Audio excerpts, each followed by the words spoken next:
même quand maman est morte, je me suis interdit d'être triste. J'étais enceinte d'Angèle et la décision était prise. Irrévocable, sans appel. Non absolu à la tristesse. Nein, raus, verboten. Oui. J'ai pris allemand première langue au collège.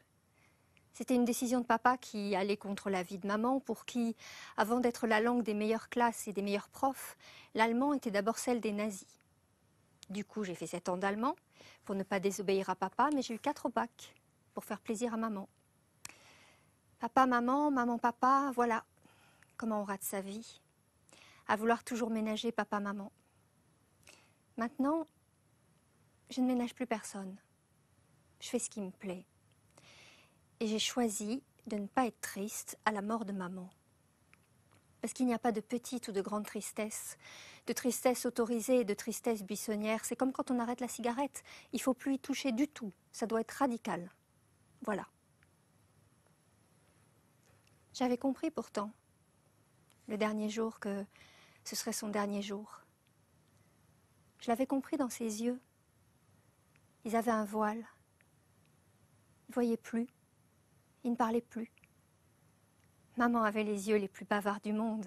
Il racontait, il commentait, il s'indignait, il se réjouissait tout le temps. Mais là, il disait plus rien. Il ne servait plus à rien.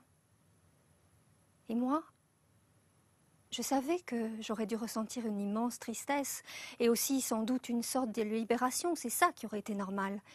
Mais je voulais plus être normale.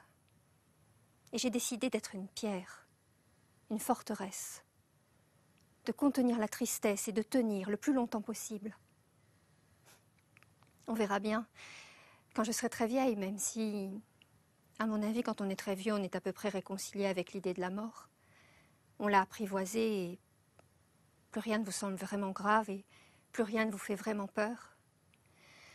Moi, quand je serai vieille, j'en aurai plus rien à foutre de rien et j'aurai tout le temps de m'écouter être triste. Et puis si j'ai pas le temps, ou si le temps m'a rendue aussi sereine que mes 3 chats qui ronronnent toute la journée au-dessus du frigo, bien tant pis. Ou tant mieux. De toute façon, c'est bon.